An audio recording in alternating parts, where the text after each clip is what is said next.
This is 3 News Now, your daily update on everything Northeast Ohio with Stephanie Haney. Hi there, everyone. Welcome back to 3 News Now on this Thursday, September 1st. Thank you for being here for the top stories from WKYC.com and our WKYC app. Here on 3 News Now, we bring you the stories that matter most to you. These are the stories that you are clicking on, reading, and sharing from our website and from our app. And we start today with news of a primetime speech coming from President Joe Biden. That's happening tonight at 8 p.m. and he is planning to speak at Independence Hall in Philadelphia. He'll be speaking about the November elections and what he sees as a critical moment for democracy. With the November elections less than 10 weeks away, he is considering this time period an ongoing battle, quote, for the soul of the nation.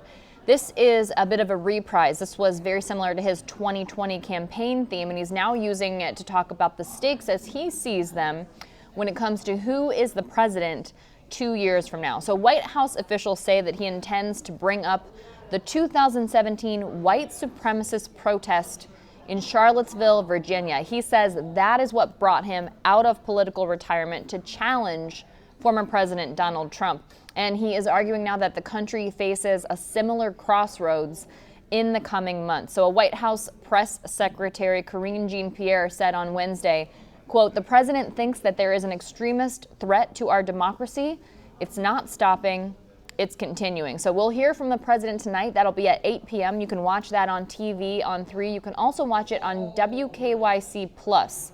We'll be streaming it live. If you have Roku or Fire TV or a Fire Stick, you can download WKYC Plus for free and you'll be able to watch it that way as well.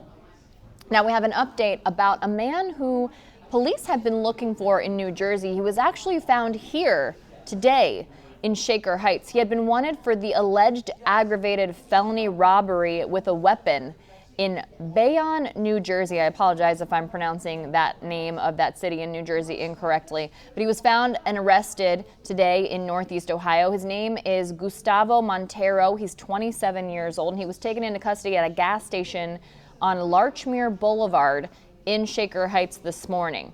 The Northeast Ohio Violent Fugitive Task Force officials are the ones who found them, and they said when they did find him, he had a loaded handgun with an extended magazine. Now, according to police in New Jersey, it was in November of 2021 where he allegedly stole a purse from a 64-year-old woman and dragged her with a stolen vehicle. Now, that woman fell and hit her head on the road. Then in August of 2022, investigators learned that he might be hiding here in Northeast Ohio. U.S. Marshal Pete Elliott said this: "Violent criminals are not welcome in Northern Ohio. We will do everything in our power to continue to keep our streets safe and arrest dangerous fugitives like this." So he's now currently being held in Cuyahoga County Jail until he can be extradited back to New Jersey. Now here in Cleveland, there is a bit of a closure, a bit of a final chapter for plaintiffs who had sued the city following the protests following the George Floyd death. This was in May of 2020. And now they have reached a settlement worth more than $500,000, $540,000 to be exact. There were 12 plaintiffs in the case regarding things that took place in the May 2020 protest to the death of George Floyd. So attorney Terry Gilbert talked today, said that these plaintiffs were, quote, innocent, peaceful protesters who were exercising their rights under the First Amendment to the United States Constitution. So at the press conference, he talked about the settlement outside of the Justice Center in downtown Cleveland, and he said that the people involved in the case, the 12 plaintiffs, had been violated because there were false arrests and prosecution against them, or they had been subjected to excessive force. He went on to say in the course of that day, these people were passionately standing up for the family of George Floyd and seeking reforms with respect to the epidemic of police shootings in this country. This is a quote from the attorney, particularly against young black men, but also the widespread excessive force we see almost daily in police departments around the country. So they are hoping that this settlement is a vehicle to seek more reforms. The attorney said this: "The message to the city of Cleveland is, don't do this again. Work hard to properly train the officers, properly supervise. There was so much disconnect between the police department and their members that day where they overreacted without any guidance, without any supervision." Now, several of the plaintiffs also spoke today. One of those is Shayna Bernard, and she said that it's a stitch in the fabric of reform, and the goal is to combat police brutality and misconduct. That's what we're here to do. Another person who spoke, Cassandra Zeimer, one of the 12 plaintiffs, said that she's glad that they were able to pursue this case and come to an agreement. She said, "I've never experienced such violence at the hands of anyone else, any institution, more than the police officers that day. It was extremely painful, and I don't know if I'll ever fully recover. I hope people remember that what was stood up for then and that Black lives do matter." So again, those 12 plaintiffs have reached an agreement with the city of Cleveland for a settlement of $540,000 total, so more than $500,000. Now, speaking of money that impacts a lot of people are wondering when applications open for student loan forgiveness, and we're expecting them to open in early October. That's according to the deputy director of the National Economic Council. Now, as soon as you can get your application in, we don't have a hard and fast date for the application's opening, but they said it can expect 4 to 6 weeks before your student loan balance is updated with the forgiveness. Now, what has been suggested is if you can get that application in by November 15th, you should be able to see that adjustment go through before December 31st. Now, why that's crucial is the payments begin in January of 2023. So if you want to have everything sorted out, for everything to go through and your payments to be where they're supposed to be beginning in January, that's the way to go. But that's not a deadline, so to speak, because applications for the student loan forgiveness will be open through all of 2023, and that will expire then on December 31st, 2023. So people have all that time. And why that's important is because there are a certain number of people who paid off their student loans during that payment pause during the pandemic, and those people are in the process of requesting refunds of those payments so that they can then take advantage of the student loan forgiveness. So if it takes some time to get that refund from your provider, that's okay, because you will have until December 31st of 2023 to apply for that student loan forgiveness.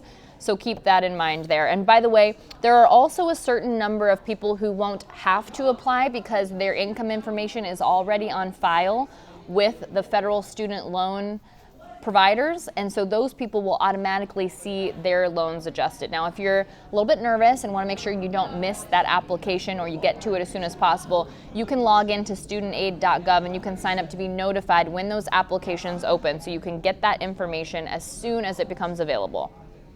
Now, another story about money. This comes out of Columbus, where Ohio State's starting quarterback CJ Stroud is giving the entire football team a big gift. So he is giving his entire football team, every member of the team, a $500 gift card to Express so that they can get new suits for the 2022 season. He said, "I just wanted to do something for the team, so I got everybody $500 gift cards to go to Express and get y'all own suit. Make sure y'all get some really nice suits, look fly, make sure we look good as a team." This is huge. This is huge for those guys on the team who didn't benefit from an ambassador contract with anyone. Remember, the name, image, and likeness now becoming available so that players can capitalize on this in college. Stroud was one of the people who became a brand ambassador for Express. So did wide receiver Jackson Smith-Njigba. I'm sorry, I don't know how to pronounce his last name, but fellow teammate wide receiver Jackson, and they are brand ambassadors for Express. So they're getting some nice compensation there, and CJ Stroud is passing that on to his teammates, which is incredible. Incredible for CJ Stroud, incredible for the team. Stroud finished 4th in the Heisman Trophy voting last year. He was picked as one of the 6 team captains for 2022, and definitely showing some strong leadership there. I'm sure those guys really appreciate that. Now, if you're going to fill up your gas tank heading into the long weekend for Labor Day, this unofficial last weekend of the summer, Circle K is giving you an opportunity to do that just a little bit cheaper. They're giving 40 cents off per gallon of gas at Circle K locations today between 4 and 7 p.m. Nathan Woodland, who is the head of North America category fuels at Circle K, says, it's been a challenging summer for travel, so we want to thank our customers for their loyalty and offer these additional savings ahead of the busy holiday weekend, ending the summer on a high note. So if you can get to a Circle K between 4 and 7 p.m., you can fill up your gas tank for 40 cents cheaper per gallon. And here's an important programming note to let you know, starting September 12th, which is when our new news lineup kicks off here on WKYC, Days of Our Lives is moving exclusively to Peacock. That's the streaming service provided by NBC. So here's some important information to know, because a lot of people are very nervous about this. There's a lot of Days of Our Lives fans out there. It's not being canceled. It will be available on Peacock. Right now, Days of Our Lives streams the next day on Peacock, but starting on Monday, September 12th, you'll just see it streaming on Peacock, and it'll come out that day. And this will be the one place where fans can access new episodes, past episodes, and also Days of Our Lives Beyond Salem. So Peacock is available on any device that has internet capabilities, so that includes your tablet, your laptop, your desktop, and your smart TVs that are compatible with those applications like Peacock. Now, you do have to pay money for premium Peacock service to access episodes, but they've got a special offer through the month of September. You can sign up for $1.99 per month or $19.99 for 1 year. That's compared with the regular price of $4.99 per month. That's what you pay if you don't mind seeing advertisements, or $9.99 per month if you don't want to see any advertisements. There's also a number that fans can call if they have questions or need help figuring out how to set up Peacock.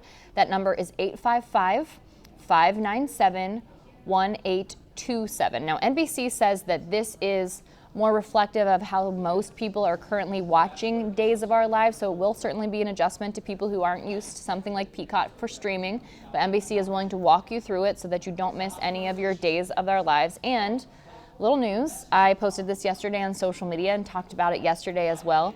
The 1 p.m. time slot for Days of Our Lives will be replaced by a show called NBC News Daily, and this is a really interesting show, and I'm very, very happy to say that I get to be a part of it. I'll be anchoring the local portion of NBC News Daily, and that'll be with national anchors Morgan Radford and Vicki Wen during that 1 p.m. hour here in Cleveland.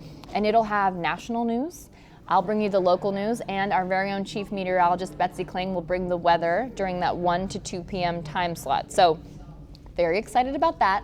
That does start on Monday, September 12th at 1 p.m. I won't be here on the 12th, but I will be here on the 13th because I had some previously scheduled vacation going down to Charlotte to see the Browns game. So that'll be nice, and then I'll be back on the 13th. So that'll kick off on the 12th. I'll be here on the 13th.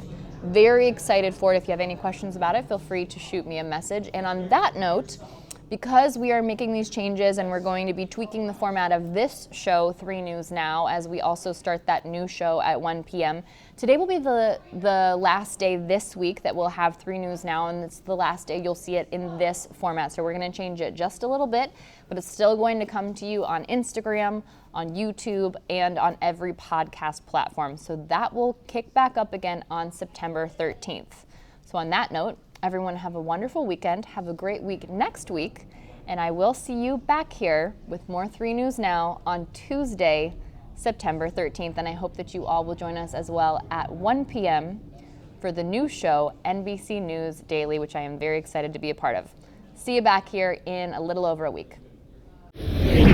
Thanks for listening to 3 News Now with Stephanie Haney from WKYC Studios. Subscribe now so you never miss an update, and find more on everything you heard here on WKYC.com and in the WKYC app.